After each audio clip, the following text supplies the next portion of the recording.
The NBA, in an unprecedented move, announced it was suspending the season until further notice. That's after Utah Jazz star Rudy Gobert tested positive. Happened last night, Oklahoma City, right before the tip-off. Right before, so there were fans in there. There was confusion inside the packed arena as the refs and the teams huddled at midcourt. Look at all of those people. They thought they were coming for a game. And in fact, they were told it was postponed.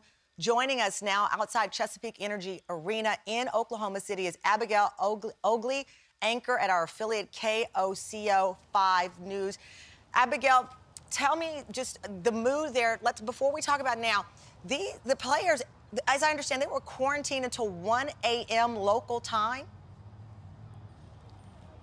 It was unbelievable. I've never seen anything like this. I've been doing it for quite some time. I watched the panic unfold and the situation rapidly deteriorate right before our eyes. I want to give you some insight into the panic that was going on behind the scenes inside those locker rooms. Now, Rudy Gobert had not been feeling well in the days leading up to this. He had been tested for the flu, for strep, for upper respiratory. All of those tests coming back negative. When Oklahoma health officials heard this, they decided to test him for COVID. Now, he is here in Oklahoma City, but the NBA confirms to me he was never inside the arena. And Tamron, like you mentioned, literally at the last second before that ball was about to go up and be tipped off to start this game, they got word that that test was positive. You saw the Thunder doctor rush onto the floor, onto the court, grab the referees and the coaches to talk about this, and that's when those players were escorted to their locker rooms. I also wanted to show you this video that's circulating right now from a few days ago. This is Utah Jazz player Rudy Gobert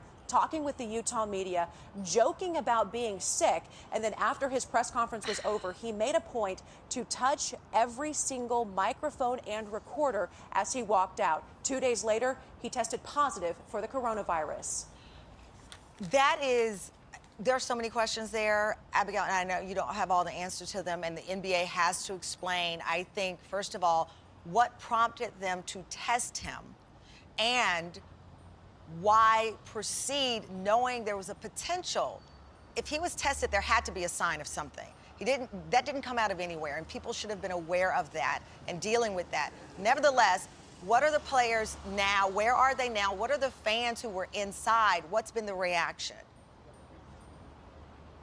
I think you have a great point. Why was he even allowed to get on the plane? I think protocol is certainly going to be brought up in the coming days. Like you said, too, the Jazz players were here well into the night, early morning. Around 12:30, we heard there was a chance they could be quarantined and have to stay the night inside the Chesapeake Energy Arena. We were here on scene when the Red Cross showed up to help make some accommodations for them. It was around 1:15 when those team buses finally left with the players, taking them to one of our major hotels here downtown, a hotel that now has to be completely shut down and disinfected. I'm also hearing there are some other players and team members who are not feeling well, but that could just be the common cold. Again, they have all been tested by Oklahoma health officials. So, Abigail, and lastly, I wanted to mention, because we're here outside of we call it the Peak, Cher was supposed to perform tonight. She canceled. Thousands of devastated Oklahomans were excited to watch her perform tonight. Yeah, and that is devastating for people who had plans, and I'm imagining they'll get their money back and their tickets. But going back, Abigail, to now the hotel where this team was staying has to be shut down? Shut down. Obviously, all the staff members that came into contact with this player or the room shut down, completely disinfected, a deep clean. Also, one of our very popular restaurants is inside of this hotel. It's kind of a boutique location, a museum and hotel. And yeah, as you can imagine, a lot of plans are being made now. How long this is going to take, how we're going to get the Jazz players back to Salt Lake City, because right now they're still in Oklahoma City, having to work with Oklahoma and Utah health officials how to get them out of quarantine and back home. That's amazing. Abigail, thanks a lot. We appreciate your report. Thanks to our affiliate there for helping us out.